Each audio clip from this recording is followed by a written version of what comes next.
everyone. Thank you so much for coming to the Center for American Progress Action Fund and our panel, Stopping Pakistan's Militants, How to Support Pakistan's Civilian Government. If you can, please turn off your cell phones and Blackberries, and we're going to begin. My name is Caroline Wadhams. I'm a senior policy analyst here at the Center for American Progress, and we are very happy to have such a great panel with us today. The news out of Pakistan is very daunting, as I'm sure you've all seen. We are constantly seeing regular high-profile terrorist attacks in Pakistan's major cities, continued military operations in SWAT against the Taliban, and then an estimated 3 million people that have been displaced. In addition, we see that we hear today that the Pakistani military is considering going into Waziristan as well. It's just more and more bad news that we're watching from afar. Meanwhile, the Obama administration is giving renewed attention to Pakistan and Afghanistan. We've seen their so-called AFPAC strategy. And we're here today to talk about what's going on the ground in Pakistan, to get your insights on the situation in Pakistan, but also on this new strategy that's been outlined and what the U.S. government can be doing to actually help this struggling civilian government. We seem to have not done a very good job thus far, and if you all have some wisdom to impart on what should be done differently, that would be very helpful to this audience. U.S. policy towards Pakistan is one of the Center for American Progress's top priorities. I work as part of a team of people that is following this Afghanistan and Pakistan very closely. Last November, we published a report, which you can find at the back of the room, entitled Partnership for Progress, Advancing a New Strategy for Prosperity and Stability in Pakistan. And last month, my colleagues Larry Korb, Colin Cookman, and Brian Katulis went to Pakistan to examine the situation, and they released their trip report, which is also available. It makes specific recommendations for transitioning from strategy formulation to the much tougher challenges of policy implementation. And policy implementation is one of the things I really hope that you all can focus on today. We have a great panel of experts. I'm going to introduce them quickly, and then if each of you could speak for 7 to 10 minutes, and then we'll open it up to the audience. We are honored to have U.S. Representative John Tierney with us here today. Representative Tierney is in his 7th term representing Massachusetts 6th District. He is chairman of the National Security and Foreign Affairs Subcommittee on the Committee on Oversight and Government Reform, and holds a speaker-appointed seat on the House Permanent Select Committee on Intelligence. He has led efforts in Congress to bring greater transparency and accountability to U.S. assistance to Pakistan. He's held hearings, commissioned GAO reports, traveled to the region, and more, and has exposed some of the deficiencies in U.S. assistance to Afghanistan and Pakistan, and also some of the deficiencies in U.S. strategy formulation. He has worked to ensure that our national security policy prioritizes a robust military and intelligence capability, meaningful diplomatic initiatives, nuclear non-proliferation efforts, and a defense budget that sufficiently uses taxpayer dollars. Thank you very much for being here. It's a privilege to have Dr. Samina Ahmed here with us today. She is based in Islamabad, where she leads the International Crisis Group's research and analysis on developments in Afghanistan and Pakistan, India, and Nepal. In addition to research and writing, she frequently briefs representatives of foreign ministries, international organizations, and others, and conducts interviews with major international media. She holds a doctorate of philosophy and political science from the Australian National University and has been a research fellow at the Harvard Kennedy School of Government. Under her leadership, the International Crisis Group released a new report entitled Pakistan's IDP Crisis, Challenges and Opportunities, and I hope you will address that report in your remarks. And finally, thank you to Ambassador Wendy Chamberlain for participating. Ambassador Chamberlain has been the president of the Middle East Institute since March 2007. She's led a fascinating career as a 29-year veteran of the U.S. Foreign Service. She served as a U.S. ambassador to Pakistan from 2001 to 2002. And she also served as Director of Global Affairs and Counterterrorism at the NSC, Deputy in the Bureau of International Counter-Narcotics and Law Programs, and Assistant Administrator in the Asia Near East Bureau for USAID. She will hopefully expose some of the difficulties with the U.S. bureaucracy and how we can actually tackle some of these challenges. I'm now going to turn it over to Congressman John Tierney. Thank you. Thank you, Carolyn. And look, it's interesting that you invite two experts and a member of Congress for this and give us 7 to 10 minutes. I'll be the one that has most difficulty finding a way to keep within the 7 to 10 minutes. They'll be the ones who have the most to say, and they'll easily do that on this. But I'm honored to serve on this panel with both of you or whatever. Of course, Samina is a hero of mine. She's a courageous individual who spends a lot of time in difficult circumstances and is able not just to inform members of Congress, but other members of political groups across the world, and does great things within her own country in Pakistan. And Ambassador, you've had your own difficult times when you were serving over in Pakistan, and you've shown your courage. And both of these individuals have been experts testifying in front of our subcommittee and other subcommittees, and really have been instrumental in helping members of Congress inform their own understanding of the dynamics of what's going on in Afghanistan and Pakistan. So I want to thank you for that.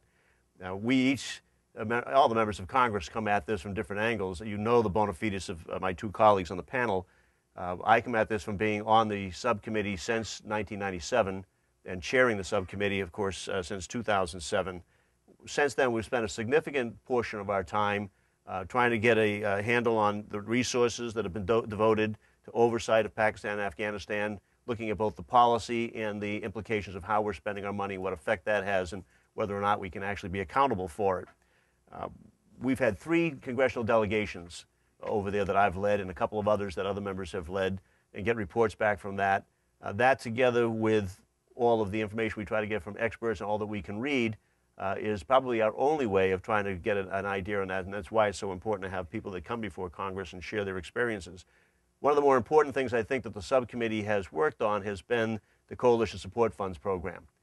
We early on took a look at that $6.2 billion that essentially had been a Bush program to get money to Pakistan in return, ostensibly, for Pakistan's work over and above their usual cost of military in fighting militants. It looked to everyone, it was the premise that it was our fight and we were paying them for any additional cost they incurred in helping us with it.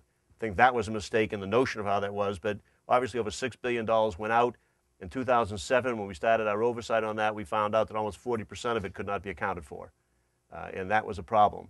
So the question today is, how are we going to help Pakistan in their efforts within their territories? It's vexed policymakers for a lot longer than just the time I've been in Congress on that, and one of the reasons why we're still here talking about it is nobody has come up with a total solution on that. But we can expect that what's happening there is going to have an impact on that country and that region for decades to come. Despite what some would argue are recent successes over the last 6 or 7 weeks in Pakistan, both in the Swat area and the rest of the Malakand region, we're only at the beginning of what looks like it's going to be a long battle, and the question is whether or not Pakistan is ill-suited or not to wage and prosecute that battle. Even with the large amounts of money that the United States is used with Pakistan, it's been difficult to get them to understand the mutuality of the security interests that are involved there. If I can just review from our perspective a little bit of history on that, we always have appreciation for all the Pakistani service members who have lost their lives and who have been injured in the battle and the struggles that they have. And nobody should ever think that that's not the case, and for their families as well. But even as we acknowledge all of those sacrifices by those individuals, a lot of observers have felt that the military leaders in particular, including General Musharraf when he was in power, periodically and inexplicably sort of exercised an accommodation and sometimes had an action when they were addressing the issue of extremists in their own territory. In the last 6 weeks, after that perceived inattention by many of them, it does look like in the Northwest Frontier Province and in the Fatah area, the federal administered tribal areas, increasingly in Baluchistan and Punjab. There have been signs that there's been a harnessing of political will and manpower to engage the extremists and to try and actually bring some more security to the residents in those areas. According to the Army, they believe that they've now succeeded in their immediate goal of clearing extremists from those areas. But by all accounts, it looks like they're using conventional military strategy described by some as a scorched earth type of approach. And ironically, that's going to risk the serious collateral damage that will ultimately exacerbate difficulties, as has been charged against the United States efforts in both Afghanistan and Pakistan. Tragically, as Samina outlined in her ICG report, it's produced over 3 million internally displaced persons, which is going to be tremendously difficult to deal with, and civilian casualties as we go forward. We discovered in our own efforts in Iraq and Afghanistan that just clearing extremist militants on a one-time basis is not the solution on that. It's not going to create long-term security in those areas. It's going to require a comprehensive strategy. It's going to require political, legal, and economic enfranchisement of Pashtuns and others in those areas. And the president's new interagency strategy acknowledges that we're going to have to rely on the Pakistan government and peoples to actually execute any new strategy with our support. I think the Pakistan military in particular has not yet shown the sustained willpower to address what has been a pretty shocking expansion of extremism within their borders. And I think the problem starts with their own self-perception of what their national security priorities are.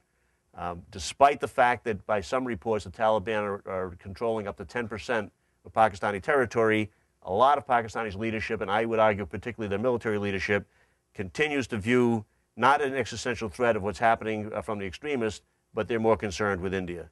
I think that by virtue of how we exercise the coalition support funds as a mechanism for giving aid from the United States to the military directly in Pakistan, we were complicit, and obviously unintentionally, in that notion that the Pakistanis were taking on part of our battle, as opposed to pushing the case that this is a mutual national security interest, very much as an existential threat to Pakistan itself. So we keep moving in that direction. It does seem to me and some others that Pakistan's failure to address extremism in its borders is sort of self-defeating, and it does appear a little bit irrational to many. But their own leaders, and again I say particularly the military leaders here, continue to view all matters through what would seem to be a distorted prism of rivalry with India. And that's first and foremost in their mind, and the way they act seems to be deeply ingrained so far that it's sort of proven resistant to any conceivable tonic that we've been able to come up with that would shake that perception. So they've, in many instances, failed to adapt their national security priorities. You couple that with their lack of resources, whether they're political circumstances or economic circumstances that have accrued over time. They lack the resources and the strategic doctrine to really engage in a concentrated campaign to win over the hearts and minds of their own population. So we need to work with that. What can we do on that basis? Well, we've looked at the Berman bill and the Kerry-Lugar bill. They're giving about $1.5 billion a year for 5 years on civilian-type aid and development aid, which is critical, and I think a step certainly in the right direction. The problems that I think we're going to have there are accountability. It is extremely difficult, and we've talked at a number of panels on this and been into the area on how do we utilize that money without losing control of it and making sure that it actually gets to the intended end purpose. How do we make sure that Pakistanis themselves are engaged in the work and the planning and design of programs that are really going to benefit their population and their area? That continues to be a vexing problem. We don't have the answer for that yet, but I suspect and I caution that we should have the answer before we start applying the resources there. We have to move quickly on that.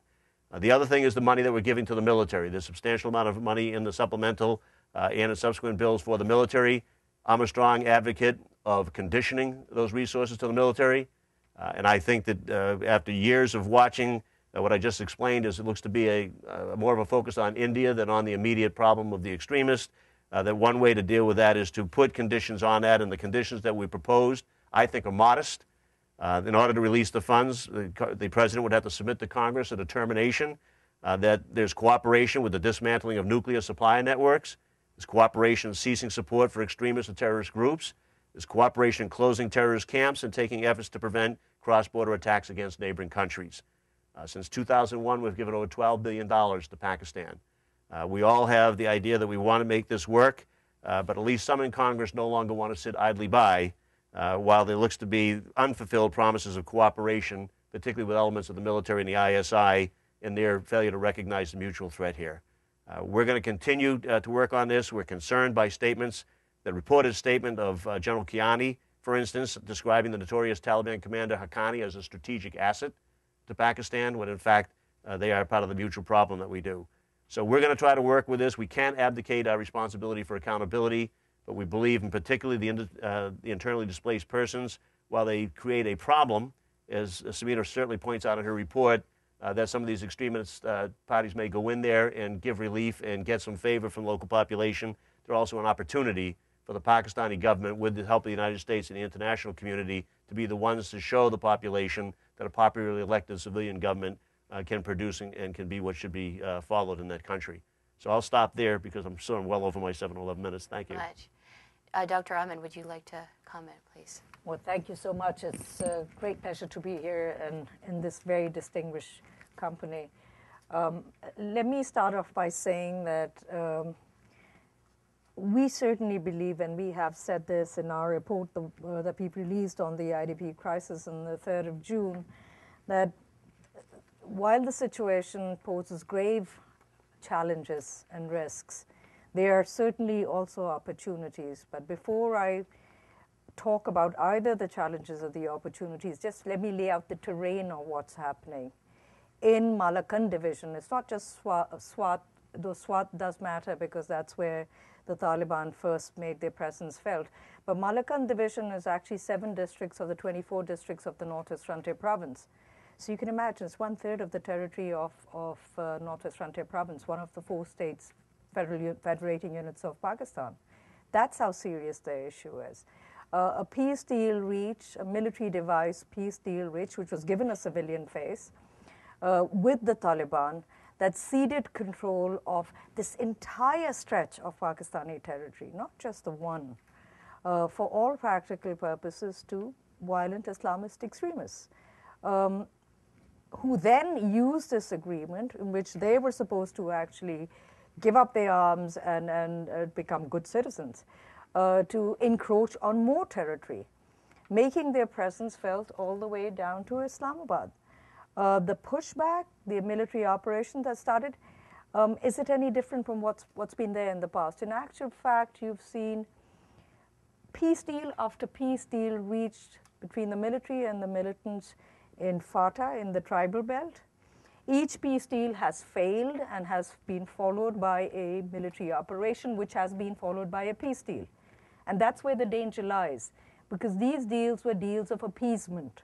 These were not peace accords bringing in Pakistani citizens into the mainstream. What we need to watch out for in this particular context is, are we going to see, once again, a military operation, huge civilian costs, and costs to the economy, but yet another accord reached with violent extremists. And that is where we believe that the United States in particular should say, you know what, this is unacceptable. We're going to provide you assistance. We are your allies in this fight against violent extremism in Pakistan, but this is neither in your interest nor in ours. Second, as Congressman Tierney pointed out, it's the tools that have been used to wage this counterinsurgency operation. They are inappropriate. Heavy artillery, helicopter gunships, and jet fighters do not, and in heavily populated areas, do not lead to a success story. If counterinsurgency is winning hearts and minds, and 80% of your efforts should actually be devoted to other than military operations, it seems the military's insistence on taking the lead in counterinsurgency, depriving the civilian actors of a role, regardless of the civilian government insisting that it's actually running the show, has led to massive displacement of people, the 3 million that we're talking about. One of the things you forget about is that the earlier operations, which used the same blunt tools, had also led to something like 500,000 to 600,000 displaced from FATA. And they are still displaced. The fighting continues. As Caroline said, it's a possibility that you're going to see piecemeal operations in the Waziristan starting again. And as we speak, there's an exodus of people from Malakand division and from FATA. Adding to the numbers that already exist, But let's just talk about the one dimension, and I think this is where the hope lies, which is that you actually have a population of perhaps 3.5 by now million people. 90% of them given shelter by families, by the local people, or living in government-provided shelters. In the camps that we're talking about, and the attention tends to be in terms of providing assistance to the IDPs on the camps that are run by the government. That's a tiny percentage. Now, if the government was supposed to have provided the kind of shelter which is given to the IDPs in the camps to more than 3 million people, there's no way they could have sustained it. But while this just shows the one other promising aspect, which is a swing of public opinion against the Taliban. Whereas earlier on in FATA, in the tribal borderlands, Pakistanis didn't quite understand what was happening there.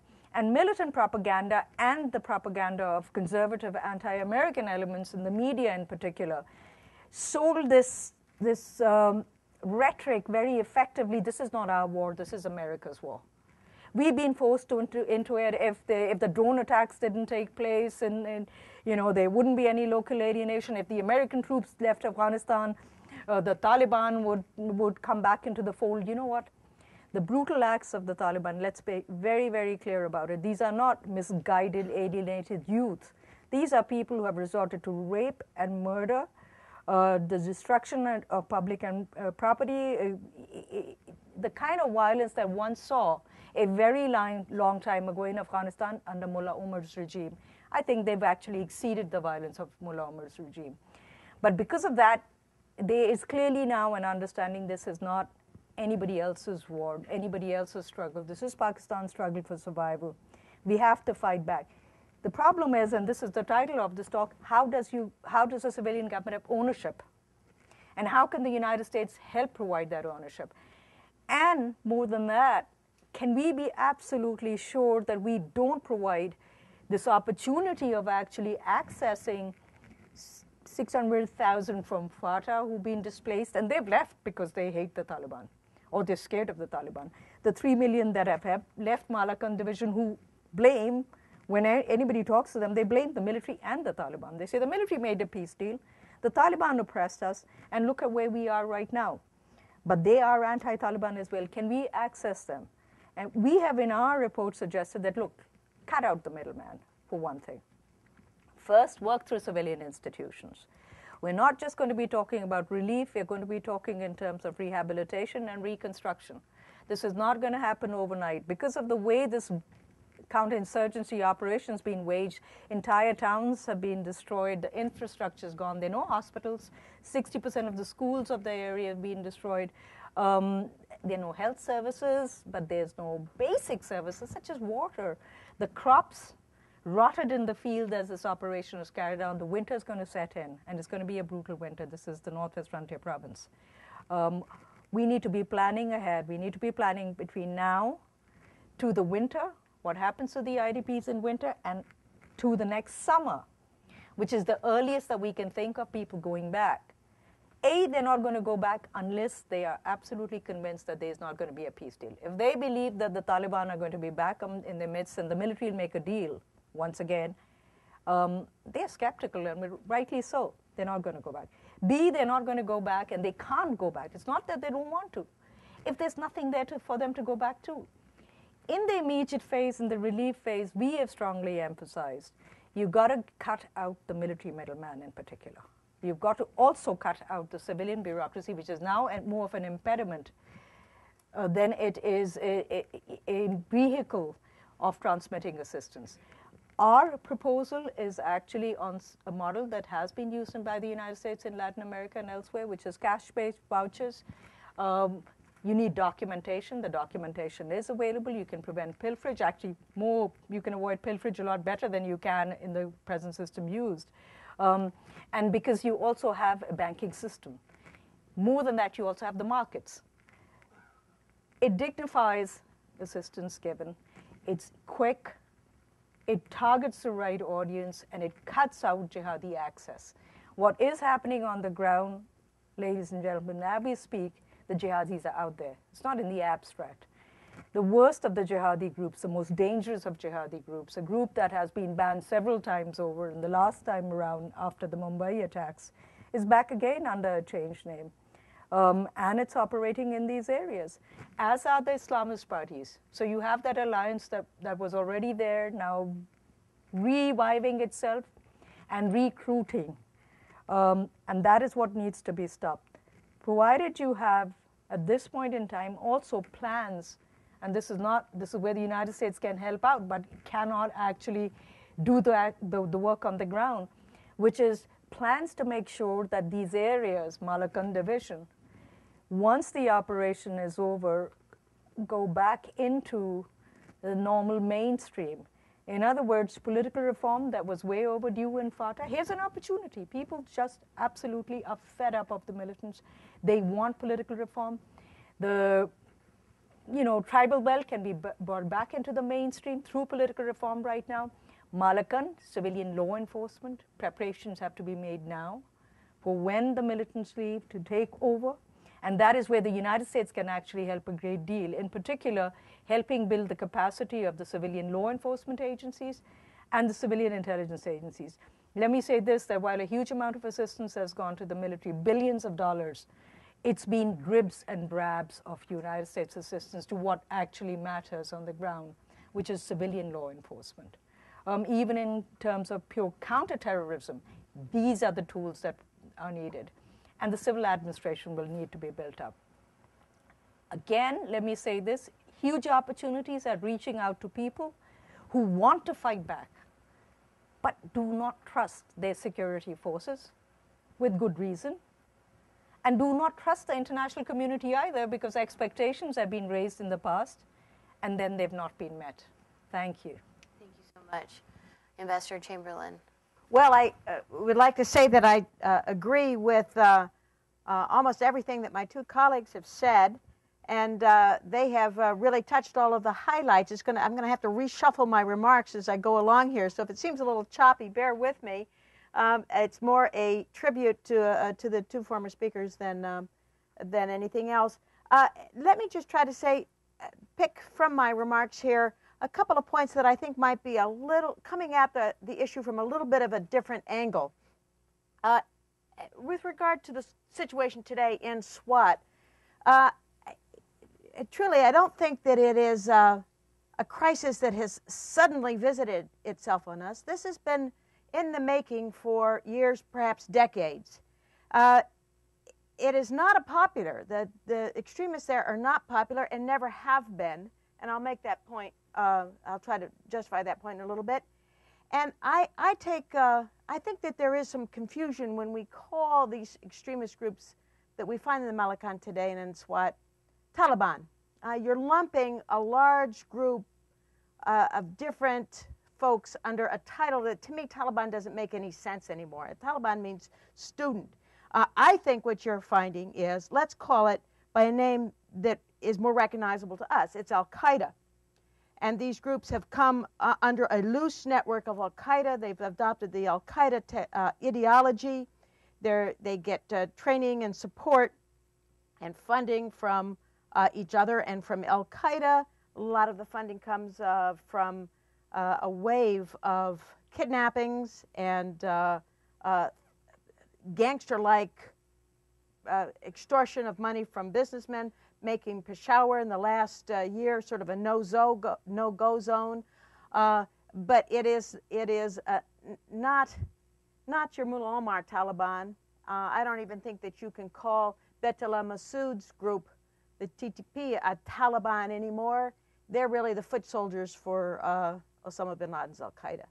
I haven't heard anybody else say that. I'm saying it now because I think I believe from my analysis, it more represents the dangerous trends that have happened in Malakand. Look, the SWAT over the last 30 years has been almost a petri dish of negative trends that have been developing in Pakistan. You've had a beautiful valley. Any Pakistani will tell you. You've probably skied there. I've never skied there, but most Most people from the cities have passed their honeymoons there. Gorgeous area but is still very much fundamentally a feudal society that has become less feudal with the one family hold over the years. Many of the people from Swat Valley particularly, but Malcan General, have emigrated to Malaysia, where they've sent remissions home. It's fueled a middle class and prosperity that is not at the same level as you find elsewhere in Pakistan, not at the same level in Punjab and Sindh and Baluchistan, etc. So you've got a little petri dish in the Swat that have not really, do not support the type of harsh Sharia religious extremism that is now being visited upon them. The population, you can correct me if you think I'm wrong, but what I observed right after 2001, when Sufi Muhammad was the Pied Piper for young people in that area, leading tens of thousands of 13, 14, 15-year-old boys across the border into Afghanistan to fight the Americans in October of 2001, and the Taliban in Pakistan turned them into the cannon fodder, and their bodies never returned. You had a lot of very angry families that didn't really like this kind of harsh religious leadership that they were finding amongst their midst. And when they finally had an election that was fairly free and fair, in 2008, the Awami National Party voted them out in February of 2008. And a secular Pushtun party was put in. Not for long, because these religious groups used fear and terror to move in, slit the throats, graphically, I think, offered by a colleague here, targeting the secular party leaders, targeting the police, targeting civil servants, targeting teachers, targeting barbers. We've all heard the story. The people started to flee long before this current crisis. We've already mentioned 500,000 had already left before the military finally went in an effort that may be and was every bit as brutal as we've said, but it was I would claim equally brutal to ignore the safety of vast parts of your population. And population felt a bit adrift in the Malakand. They were having to contend with this kind of repression from these extremists with no help from the police, no help from the military, and in fact, as we've graphically said, civilian, very rich, feudal elites in the parliament voting these negotiations, which is factly a capitulation, because they didn't want to face the situation. Once the government and the army did go in, as brutal as it has been and as destructive it's been, you found a population that was shored up. You found Lakshars forming in southern Deer, taking it on themselves now. They think that they've got the army behind them, willing to risk their lives themselves. A lot of the outpouring of public support has been, well, finally, we've got a government that's on our side. And also the media, and I agree with your characterization of the media as being anti-American and a vehicle for whipping up anti-Americanism throughout the country. You had the media and technology like the IT spreading the videos of the young 15-year-old girl who was being whipped by a big, handsome guy with a big black beard who seemed to really be enjoying taking his whip to her bottom.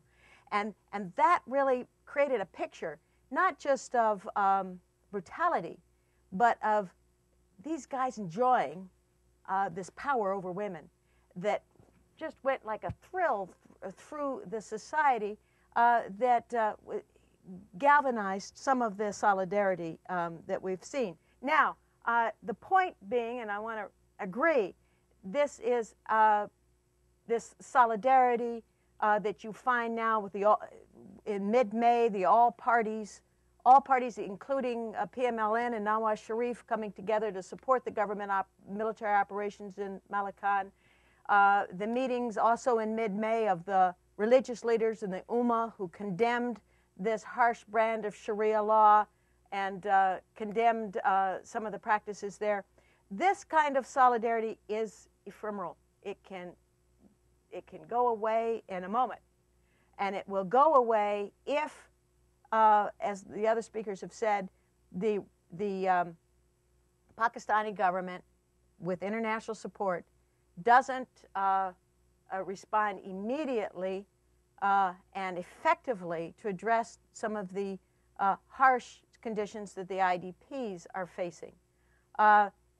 Again, only 200,000 IDPs are in UN or government camps. The rest of the 2.5 million people are in families. It makes it harder to register and deliver assistance that way. If I might just correct Caroline, one of the many jobs that I've had in my peripatetic career, before coming to the Middle East Institute, I was also Deputy High Commissioner for Refugees and know well the operations of trying to set up camps and deal with IDPs. In fact, when I was in UNHCR, that's, in fact, was the acting high commissioner, we changed our policy to address IDPs and to extend our mandate beyond refugees to include IDPs, because, in fact, they are refugees. It's hard when they're in families and spread. But whether you're going to, coming back to the point, maintain the solidarity that and support you find now will depend, we're at a turning point, and it will depend upon the effectiveness over the next several weeks in effective care for those IDPs, and which is, I would give it a B- from everything I've heard. Richard Holbrooke was just out there, visited 2 camps, albeit by helicopter, but his comment was, well, I've seen a lot of refugee camps. Nobody's starving. This isn't a crisis. This is a problem. This could become a crisis if it doesn't, if it stays at the same level it is. The UN is doing well in registering people. You can't give people assistance unless you register them, because you can't give them assistance unless you know who they are and where they are. It's registering about 120,000 a day, but look, there are 3 million out there, so it's not doing it fast enough. The rest of the UN community, I'd give that maybe a D+, C-. Until just recently, they were still squabbling over who would take the lead as humanitarian coordinator among the different UN agencies within Islamabad. I think that's been resolved now, but you've lost a lot of time and you lose a lot of money that way, and you lose a lot of energy, a lot of meetings, but typical. And AID has a DART team out there. The DART team is functioning, as DART teams always do, quite well in their mission of quick dispersal of funds out to NGOs. I was told, can be verified, that $80 million has already been dispersed of U.S. government contributions to NGOs that are getting the money more directly to the people. I think this is a better route to go. We've allocated $130 million already. Half of that has gone to the UN, half of that has gone to NGOs. Ambassador Holbrooke has asked Congress for another $200 million, and that will be part of a supplemental. This is a drop in the bucket. Funds have to get out there now. Conditions have to be alleviated now. If you've ever sat in 45-degree, or let's call it 120-degree Fahrenheit weather, you know it's pretty darn miserable, and people do want to go home. They can't go home and shouldn't be forced to go home or encouraged to go home unless you get to phase 2. And using the lexicon of General Petraeus and counterinsurgency, phase 2 is security. Haven't we're not in a place now where the government can guarantee the security and safety of people as they go home. In fact, there's reports of some fighting that's still going on now. In Bajor, where the local government, just about finished, called for the police to reconvene and go back. 150 police refused to go and were fired. Hey, it's life-threatening as a policeman to go back. Your safety is in jeopardy too. Things can be done. Danger pay, pulling Army officers and police out of retirement and putting together an emergency force to go in. But security must be provided, and it is not. And then finally, the last phase, which is building and reconstruction. I'm told there's not even a strategic plan. I don't know who's thinking about it. But there's certainly no funding for it yet. But it's not an issue of funding. It's more an issue of planning, knowing what it is that you want to do. There have been no feasibility studies. But people will not maintain their support for the government if, when they go back, their utilities are destroyed, their houses are destroyed, the schools are destroyed, the police stations are destroyed, and there's no plan for rebuilding. That must be a priority, and I don't see that it is yet. I'll stop here. I'm sure there are other issues that can come up in the questions. Thank you so much. I'm going to ask one question and then open it up to the audience. My question is to you, Representative Tierney. I want to dig down a little bit deeper on the military assistance issue. How do we help the Pakistani military in terms of bolstering their capability to do counterinsurgency? Have you seen any sort of progress on the accountability or the transparency in the coalition support funds and how it's being used since you exposed a lot of the difficulties with that? Well, finally, we did see people looking at the request for money and the documentation behind it. In fact, there hasn't been really a check issued on that now for many months since we went in, and people are really looking for the documentation and the proof that, in fact, the money was expended in the way that it should. The problem, of course, is that I don't think that's the proper way to do it. I mean, they're not performing a function there for our benefit. They're performing a function for the mutual security, and so the aid ought to be direct aid in a civilian nature that we've already talked about, but then with respect to the military, it has to be accountable in and of itself, not to show reimbursement for something, but what is the mutually agreed upon plan here of what we're doing, and then how has the money been expended on that. Counterinsurgency is a large part of trying to move away from the sort of hard, ham-fisted way they've been going at things, but as Samina is going to tell you with Max or anything like that, a lot of it has to do with just their security in the police form. We need to spend as much attention on the local constabulary of going in there and establishing peace and law and order in the judicial system and getting that out there so that people don't look for Sharia law or some alternative way of doing it and have some confidence in the local justice system on that. So it's where we put the money, make sure that it gets out there in the way that it should, will work. And just Wendy, I want to say that on June 18th, we've got Ambassador Holbrook and Ms. Flournoy from the Department of Defense or one of her colleagues coming in. We're going to ask the questions that you talk about. Where are we in planning the stage 3 on that and stage 2? And then put a little more meat on the bones on the Obama administration's so-called strategy to have more of a mixed presence out there, not just military, but civilian as well. Well, and what do you think about this proposed Pakistan Counterinsurgency Fund, which is in the supplemental? I mean, do you see that as being a positive? Not actually. I mean, I'm concerned about that. Okay. I'm not happy with the way that was done. It looked to me like an end run around the coalition support funds. We finally got them to focus on the coalition support funds and the unaccountability there, and it pops up in another address on that. So we're going to have to really concentrate on accountability for that fund. There's just too much of a coziness in the estimation of myself and a bunch of other people with our military and their military. The idea that they don't want to deal directly with the government so much they want to deal from military to military, and you need to extend the writ of the government just not out to Fatah and Northwest Province, but over their own military. So there's some accountability there. Right. Do you have a comment on that, and then we'll open it up? I totally agree with that.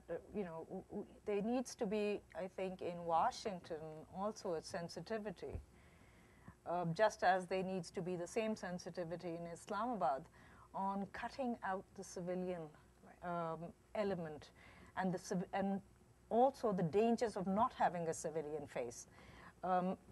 What we've seen in the past is because there has been no civilian oversight and so no civilian institutional role in the relationship between the United States and the Pakistan government. The military has managed, as you said, quite rightly so, without any conditionalities, with a blank check given to it, abused that trust. And I think in terms of the accountability within Pakistan, in terms of the accountability and the transparency in the relationship between the two countries, but also in just specifically in terms of a democratic transition which actually will strengthen moderate forces, is if we're going to have the military to the military deciding what U.S. policy should be, we're in trouble. Right. Well, let's open it up.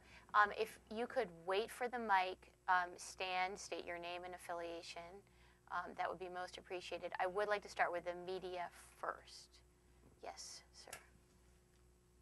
Thank you very much. I'm Iftikhar Hussain. I work for Voice of America, and to that region, Pashto to the border region service this is.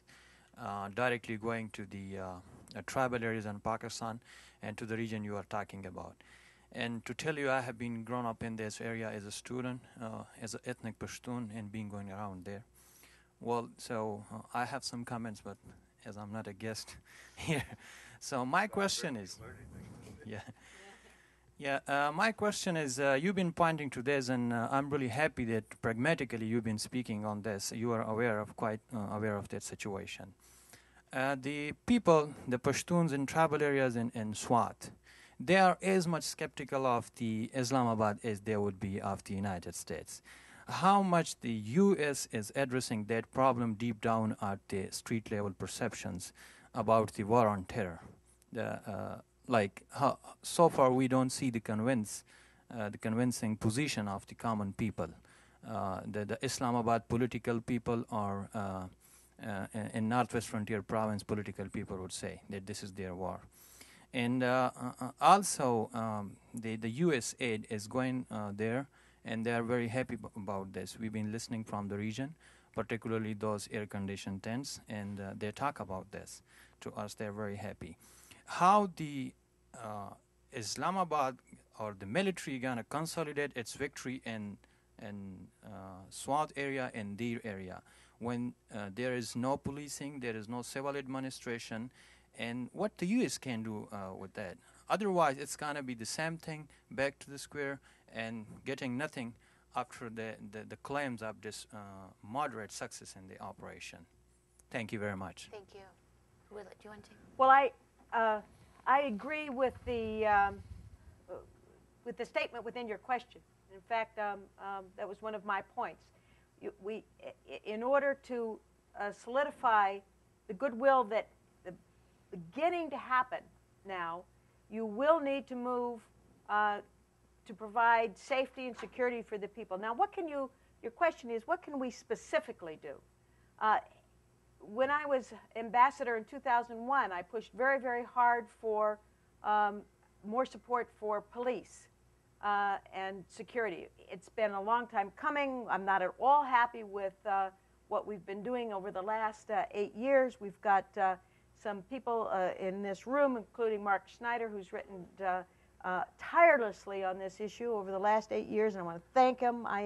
USIP has as well. There are a lot of smart people that understand that our assistance could be used very effectively if it shifted from an imbalance to the military and more towards the rule of law, which includes police training and professionalization of the police to provide safety for the people in their communities. This needs to be done.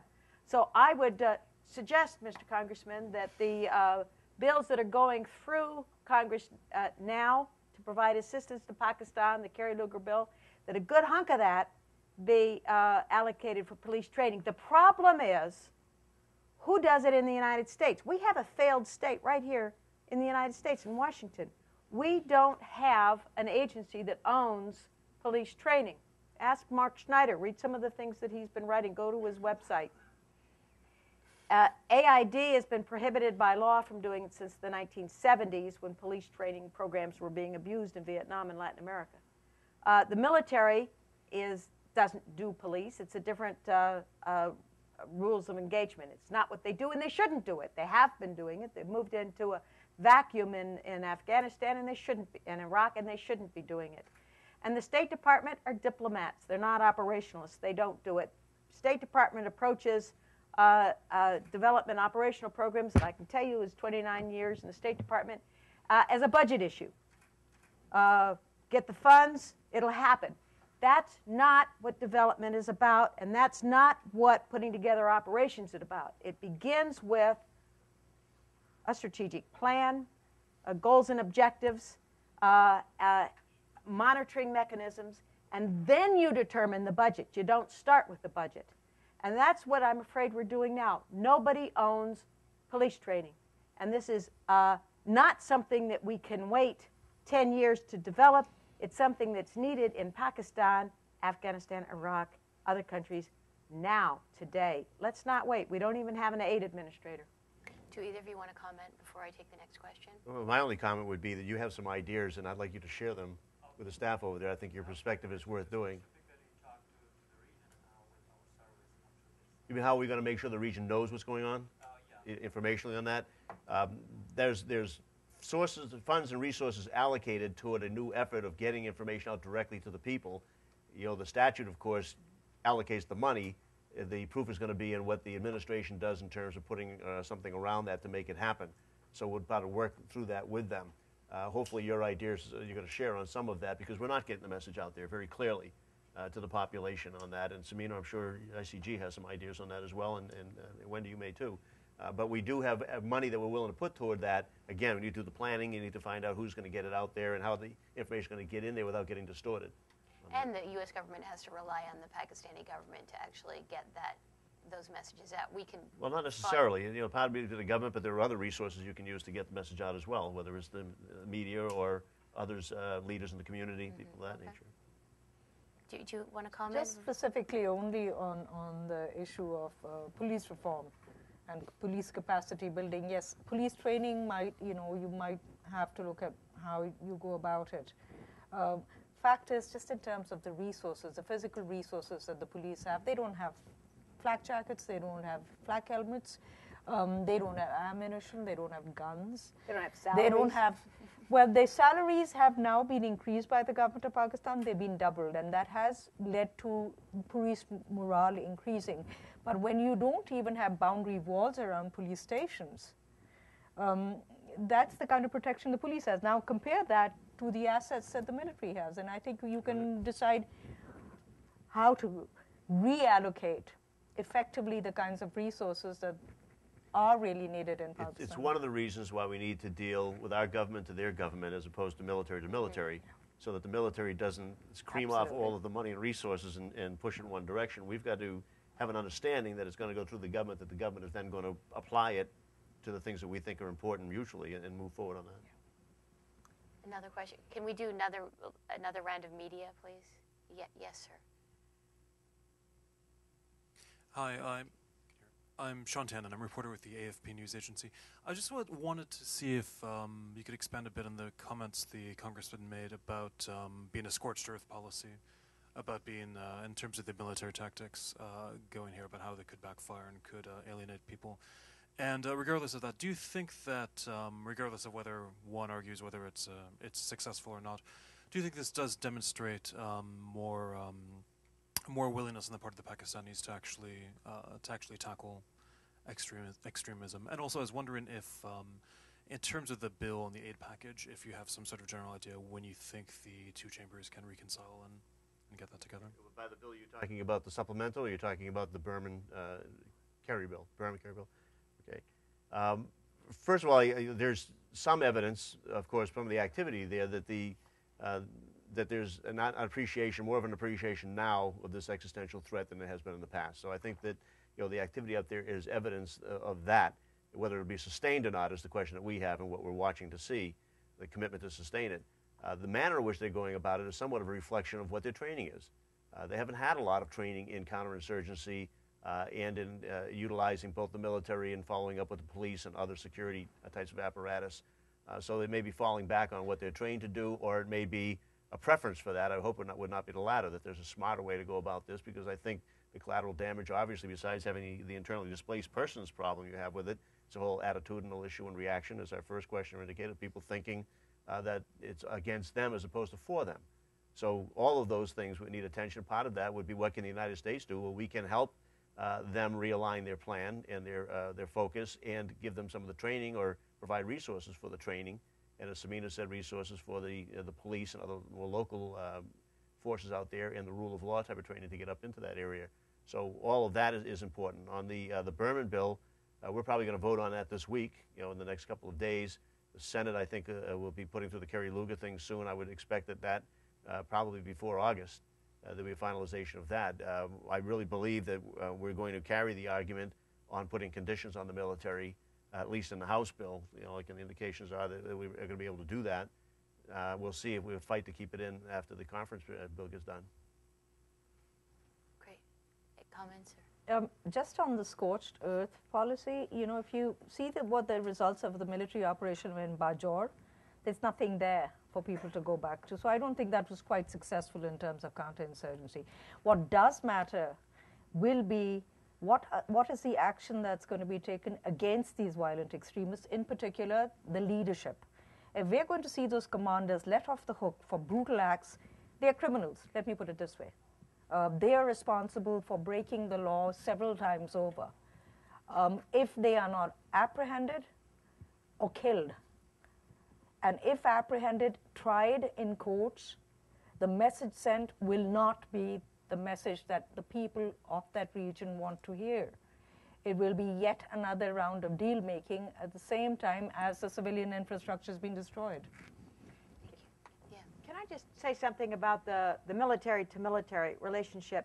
I've been one who's been quite critical of our policy over the last couple of years in hanging on too long to support of President Musharraf when he was frustrating a movement towards a civilian government. But don't be misled that the U.S. military and the Pakistan military have a cozy relationship and that they all see eye to eye.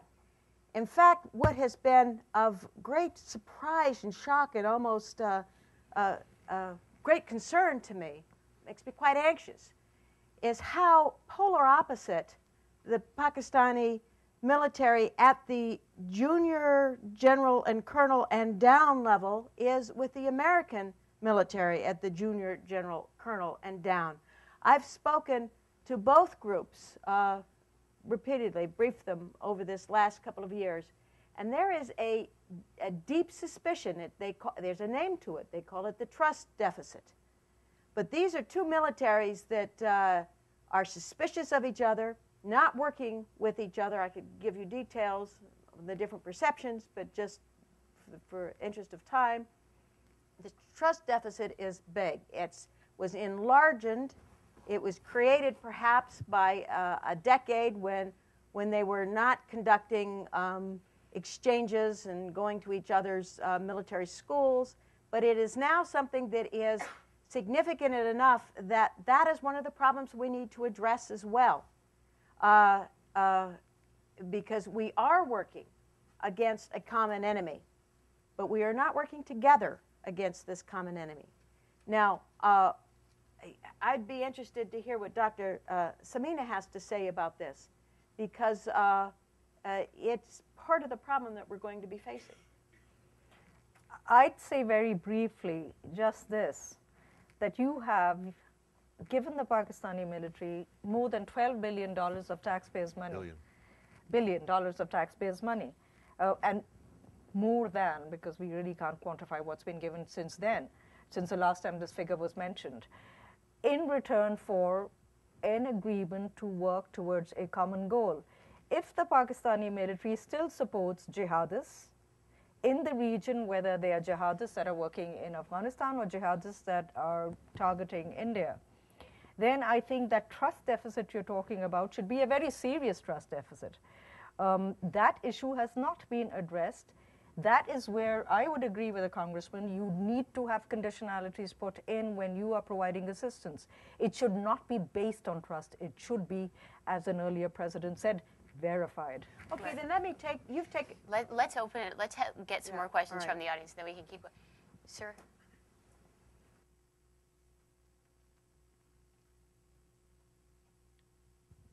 Hi, I'm Mohammed Atif, and I'm also working with Voice of America's television service for Pakistan. I think the mic is not on. No, but it's working. You guys can listen. It's working. Okay. My question is about the drone attacks. On one end, the United States is trying to get create a relationship with the people of Pakistan. But the common perception in Pakistan is this, that the drone attacks are not working at all.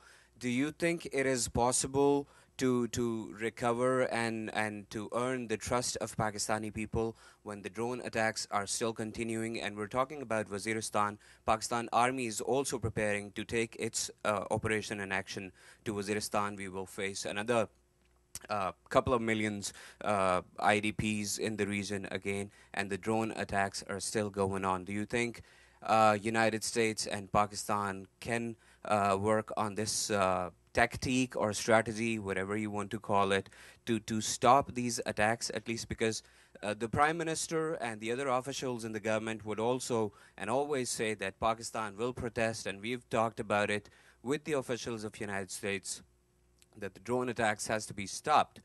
But a common perception is this, that the Pakistan military or Pakistan government and United States have agreed on this strategy or tactique. Would you like to comment on that? Actually, no. I may know a little too much, and I can't share it with Great. you. Dr. In actual fact, there's a whole issue of drones, and in the way it's been picked up by the Pakistani media in particular was by the apologists of the Taliban and by folks who were very anti-American to begin with, and used this focus on drones, to the exception of everything else in the relationship between the United States and Pakistan, as a way of galvanizing anti-American sentiment. What I find interesting is when we're talking to people in the region, and I'm talking about Malakand division and in Fatah, do you know what they say? These are people who lived under the brutality of the Taliban. They say, you know what, and this we heard from people in Swat, why don't the Americans send drones here and kill these people? I'll rest it there. Okay. Sir, can we have the mic over here? Thank you. I'm Harlan Ullman, and as Wendy Chamberlain knows, I spend a lot of time in Pakistan. A comment and a question about urgency here. My comment is this, and addresses the $10 to $12 billion that went to Pakistan, which we mistakenly think went to the military. As you may or may not know, Pervez Musharraf is very blunt when asked about where the money went. He said half was ours, and we spent it where we wanted to, and don't ask us, it's ours. The other half, about half, went to the economy to shore up balance of payments, and the other half went to the Army. So as a result, the Army is tremendously under-equipped. I'll give you an example. As you know, the Taliban and the bad guys use FM radios. The Pakistanis are incapable of jamming them because we've not been able to provide a lot of the equipment that's necessary. Having said that, my question is on the urgency side. It may be impossible to get more urgency out of the Pakistani government, which is highly dysfunctional. But I would also argue our side is very, very dysfunctional. We've been debating the Kerry-Lugar bill forever, but that's only $1.5 billion. The Atlantic Council earlier this year estimated that Pakistan needed about $10 billion a year, most of it for the economy, but a substantial slug for police training and also for the Army. If we really believe, as I do, that the dangers in Pakistan are not only existential to that region but to us, what, if anything, can we do on our side to promote greater urgency so that, as Ambassador Chamberlain says, if we don't get something going in the next 3 or 4 or 5 or 6 months, it may be too late. So what do we do about promoting urgency of action but sufficient action and not change on the margin if we really are to succeed in Pakistan? Thank you. I mean, I think that this administration has shown more urgency, certainly in this region, than the previous administration, and it's going to remain to be. That's not a great compliment. But I think it's going to remain to see just how much urgency they have on this. And one of the issues I think with the president, I've encouraged him to get a broader range of advice. He's indicated that he got 4 or 5 opinions about that region. My suggestion was he got 1 opinion 5 times, and that they broaden out to some of the people that the committee has heard from on a range of issues on that, who would encourage urgency and focused urgency on some of the resources that we've talked about all here this morning. And hopefully when Mr. Holbrook comes in on the 18th, we'll talk about whether or not that's the case. we can have hearings, we can make statements, we can try to move the bills faster. All of those things Congress can do and put the resources with the proper focus in the bill. I still think that it's important to have the accountability aspect in there. I don't think that it behooves us to just send the money off and have the same thing happen to it the last time. I did notice that you had three halves in your argument, though. You know, half to one. Okay. But I mean, that's the kind of thing you can't afford to have happen again. You know, like, that doesn't benefit anybody. So yeah, that slows things down a little bit. We've had this internal fight about whether or not we're going to condition it and how we're going to have the monitoring on that. But then once we have to get this fight and have them quickly, have the hearings, get the bill out hopefully this week, and then get the final bill out certainly before August, sooner if possible. And there's going to be another supplemental out for some of the IDP concerns that are out there. But it's also an international issue, and that's where things slow down, is trying to get other countries to step up and admit that this is affecting them as well. It's not just the United States, not just Pakistan. It's an issue that involves the entire international community, and they've got to come to the table with some resources. I don't know what else we can do in the urgency there. The administration has to step it up and insist that they participate with some urgency on that, and I think that's the important part. The other stuff we can move, how quickly can we move them? When you're talking to your constituents, how receptive are they to this argument of urgency? Do you find that it's difficult to make this case? There's not a lot of discussion in the general constituencies about this. They're all concerned about what's happening in Afghanistan and Pakistan, but the depth of the intricacies of all the policy and what's going on, people aren't necessarily well steeped in that. Yeah. So that you don't hear an argument about whether the resources have to go out there, what nature do they go out there, and they've basically left that to be done. And they don't say, why are we giving billions of dollars if we're having problems? Some obviously question why we're giving any money at all, on that basis. And what is it, even Newt Gingrich last night said he's no longer a citizen of the world. But we all are, whether we want to be or not. And I hope somebody challenges him on that. The fact of the matter, you can't escape it and divorce yourself from that. So we have this conversation with people in the district, and it's our responsibility to listen to what they say and understand where they're coming from on that. But it's not mutually exclusive. Part of our security depends on what we do over there every bit as much as if we're paying for a missile system that doesn't work. I mean, maybe we could stop paying for that and focus the money somewhere that's important on that, and then have the resources we need to take care of our domestic issues as well. Yeah. Thank you. Back here. Yes, thank you. I am Ahmed Shazad from Pakistan Embassy. There is no denial to the fact that United States has supported the Pakistan the most. And also there is no denial to the fact that no other country could support America as Pakistan did. It fought against Soviet Union along with United States. And that's the price it is incurring today in terms of radicalism. It was a strategic mistake of Pakistan for being tolerant to all this for decades. My question to the panel is regarding the subject. How could it support Pakistan? And I am really touching the turf on a bit different landscape. Is it possible for United States to avoid strategic pincering of Pakistan, encirclement?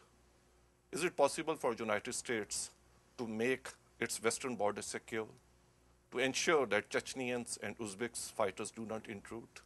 Is it possible to stop the proliferation of weapons?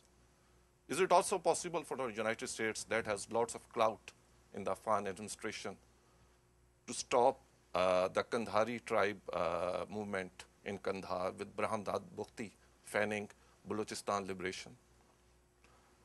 Is it also possible for the United States to give us some sort of assurance that India with 5,000 tanks, 850 fighter aircraft, and 24 submarines would not attack Pakistan, since these 5,000 tanks could not climb Himalayas to attack China, neither they can go and sail in Indian Ocean to attack Sri Lanka. This is meant for Pakistan. Thank you. Thank you. Ambassador, would you like to comment on that? No, I think these are legitimate. I want to thank the representative from the Pakistan embassy for sharing those views.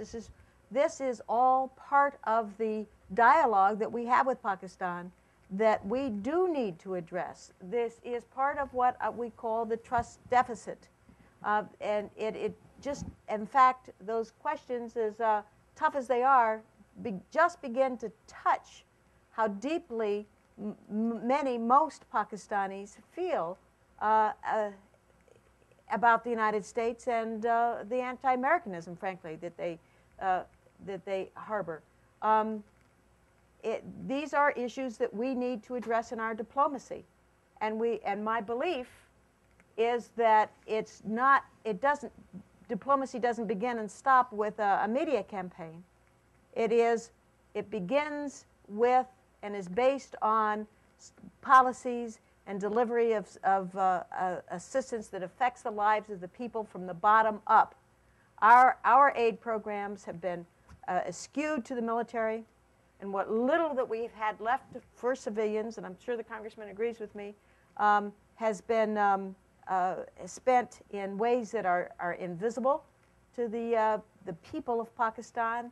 They are passed through to ministries, to NGOs, scattered widely, and don't affect the lives of Pakistani people. So of course, these kinds of questions are felt very keenly because the Pakistani people don't see the value of our relationship all the time. But we do need to make certain that our assistance is redesigned, and it must be redesigned and implemented in ways that are well known and felt. The impact is felt from the bottom up. Thank you. Fatima, right here. Hi, I'm Fatima Sumar with the Senate Foreign Relations Committee. I just wanted to make a quick comment on the Kerry-Lugar bill. Thank you for raising the importance of police training. That's something that we have all flagged in our discussions, and in fact, we've allocated in the Kerry-Lugar bill $100 million for police training, equipping, and reform efforts because of the importance with that. My quick question actually is for Dr. Ahmed.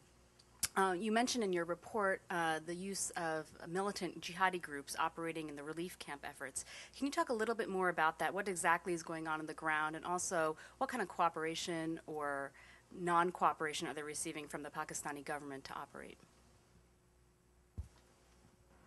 It's more than a little disturbing to see the Lashkar-e-Taiba stroke Jabhat-ud-Dawa re-emerging under yet another name, and the presence is not exactly an invisible one. They are out there, they are fundraising, they are distributing assistance, and they are talking publicly about the work that they're doing. Now, there is no way that this activity is going to not have an impact on perception, especially where people haven't received the kind of government assistance that these folks are capable of putting together with their endless sources of finances. But for us, we are far more concerned about the fact that this is a banned group. This is a banned group that after the Mumbai attacks is not only because it's linked to Al-Qaeda, and that's dangerous enough, but for the umpteenth time the Pakistan government had said that they're not going to let it re-emerge under a changed name. If we are going to see a return to the earlier policy of categorizing jihadis according to their value by the Pakistani military in particular. In other words, well, we'll take on the local tribal militants, call them the Taliban or whatever, because they are attacking our forces. We will take on Al-Qaeda, where Al-Qaeda is a problem, but we leave aside our jihadi allies who are operating in Kashmir. We have a huge problem on our hands because these groups work together. There's a nexus. There is a very close operational relationship. And what we see in the types of attacks that have taken place recently in Pakistan, this is not Baitullah Masood and tribal militants. This is very sophisticated jihadi operations that come from the Punjabi heartland. So an expansion of the Punjabi jihadi groups into Malakand division in particular is in some ways I think a warning that we might see what we saw, the concerns voiced in the National Intelligence Estimate in 2007 of that nexus that had developed in FATA between the local jihadis, the regional jihadis, and the transnational jihadis. Yep, that's right. Thank you. A question from Mark Snyder. Thank you. Mark Schneider, International Crisis Group.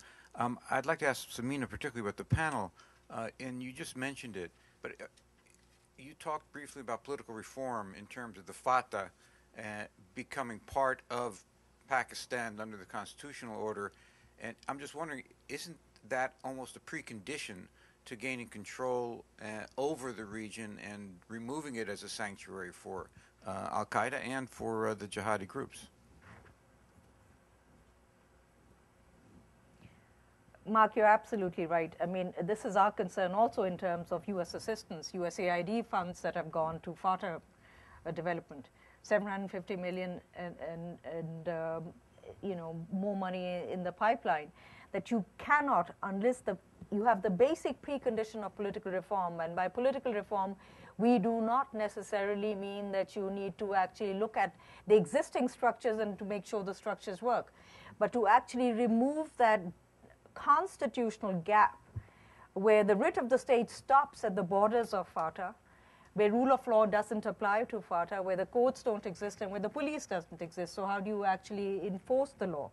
And for that, there's only one way of going about it, which is the Frontier Crimes Regulations 1901, which govern Fatah, must be removed. Now, this government, this elected civilian government in Pakistan, the Prime Minister, in his first speech to the National Assembly, pledged to remove FCR, not just because it is an unjust law, which it is an unjust law, but also because unless you control your own territory, how do you administer it? How do international donors and friends help you out when you have no control over the territory and the administration of that territory? And that applies also actually to Malakand division, which falls into a slightly separate category, which is called a provincially administered tribal agency. The debate that's happening right now in Pakistan, and this is why this gives us an opportunity for reform, there is now a real debate going on in policy circles, civilian policy circles, on the retention or the removal of these strange administrative, constitutional, legal, and political structures, in particular FCR. Remove FCR, you actually then have Northwest Frontier Province as a whole falling under the provincial government, the courts applying their writ, the police extending its presence, and the borderlands no longer become a no man's land. Well, it just goes back to the question of urgency, and that's one of the diplomatic urgency here, as opposed to the military, is in working with the civilian government in Pakistan to just implement that, expedite it, and get it done so all the other things can fall in place. You can't do it backwards. Absolutely. Have you followed the $750 million to Fatah? I mean, how effective do you think that aid has been? Well, it's just in its infancy stages on getting out there and like that. The problem that we've had is the accountability part. You can't tell. We've been over there. We've been out. We've seen the effort that's being made by our embassies on that. It's not that they're not making an effort, but many of our people can't go there safely. And some of the people that they hire locally can't go there safely. So how do you see whether or not the project's done and completed in a way? You can use satellite pictures or airplane pictures and things of that nature, but you have to, as Samina said, you have to get control of the area politically as well as security-wise to be able to go out and see that. So my concerns were that you're allocating $750 million before you have in place the infrastructure to make sure that you can see that it's actually going to be put to some good use. And so we have to sort of reverse that process without losing the urgency of it. Great. Let's group a couple of questions. This gentleman here, and then after you go, the lady over here. John Rothenberg, consultant. Part of the jihadist strategy in Afghanistan was and is to kill off the honest arbabs and khans and moderate mullahs. And I think that they're duplicating it in the Fatah. Why is it that I don't ever hear this issue protecting these people being addressed as something that needs to be done? Okay. Thank you.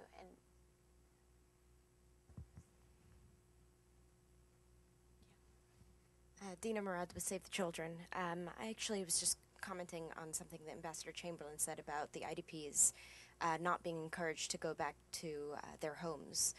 And in fact, we are seeing IDPs being encouraged to go back, and we are seeing IDPs going back because this is to tend to their harvest. And as you know, that this is some of their livelihoods. So, my question to you is, what are your suggestions? And what we're seeing is the need for an independent verification process. But I was hoping to get a little bit more of your sense of suggestions on this. Thank you. So we have 3 minutes left, so if we could just each comment and just give closing remarks, and then we'll wrap up by 11:30. Do you want to begin, and then we'll... Yeah, on the last question, I don't believe that they should be encouraged to go back too early. If families go back before there's clean water, before there's electricity, to homes that have not been rebuilt and don't exist, they'll just leave again. This is a classic refugee situation. The basic infrastructure and security, particularly security, has to be put into place before massively people are encouraged to go back. Yes, farmers are going back now. People always go back. They're worried about their animals, which is a lot of time the bulk of their income. The harvest is there. They are going back. These are mostly men. And I don't believe that, I don't believe we should prevent people, but I don't believe that a mass return is wise, particularly right now. Thank you. I'd absolutely agree with that. I think it's extremely unwise when we do hear military commanders saying, we've cleared the area, please come back. And the next day the fighting starts again. And once again, you have civilians caught when the military impose curfews and are vulnerable to attacks from both the military and the militants. So just as thinking ahead in terms of the rehabilitation and the reconstruction, I think this is the discussion that should be going on within USAID, within US government circles, with the Pakistan government on how to go about setting up a mechanism of consultation and going ahead. Mark Schneider has some very good ideas about how we could possibly set up a policy-to-policy, interagency, government-to-government mechanism to plan into the next phases. You know, your question about the Khans and the Maliks, well, 300 Khans were killed. The Maliks were killed. Don't forget, ordinary citizens are being killed. So protection is not just for the folks who have land and who have power. Protection should be for every Pakistani citizen who lives in this area. The Taliban have terrorized the people of this area, not just the Khans. Look, I think this is a good segue into my final point, which is that no matter how much those of us in policy positions think that we know something about this area, we are still learning a considerable amount. And so we have to rely on experts. Wendy and Samina have certainly been two of them. My concern is always that the administration, members of Congress, won't reach out far enough and won't engage people who've been at this a lot longer than we have. The complexities, the intricacies of what's going on in that region of the world are just too immense to rely on the short-term engagement of many of the people in policy positions in the United States. I want to see the administration reach out and Congress reach out to engage people and bring them into the picture of how we're going to resolve some of the issues of getting out security, the different nature of security, put the money to work, and that it can be accountable, and to get the people involved. I think the idea that somebody said that you didn't want to make a comment because you're on that side of the equation, well, you've been there, you've lived there, you have something to offer. We're not reaching out and getting people in that, from that perspective so that we get informed in our opinion. And I sometimes don't think that we're using enough of the expertise of the Pakistani people themselves in Pakistan who can do some of the police training, do some of the policy work, do some of the delivery of the development. If you look at USAID and you look at the State Department, it's local Americans, maybe one Pakistani person. You look at some of the other international organizations, you'll see Pakistan, maybe a couple of them. We've got to reverse that, got to reach out, acknowledge how engaged and smart and capable people are there and what role they can play. It's all about them in the end and our helping role to get the mutual things that we have designed on that. So we've got to flip that over a little bit and do a much better job of that. Thank you so much to our panelists, and thanks so much for coming. Yeah.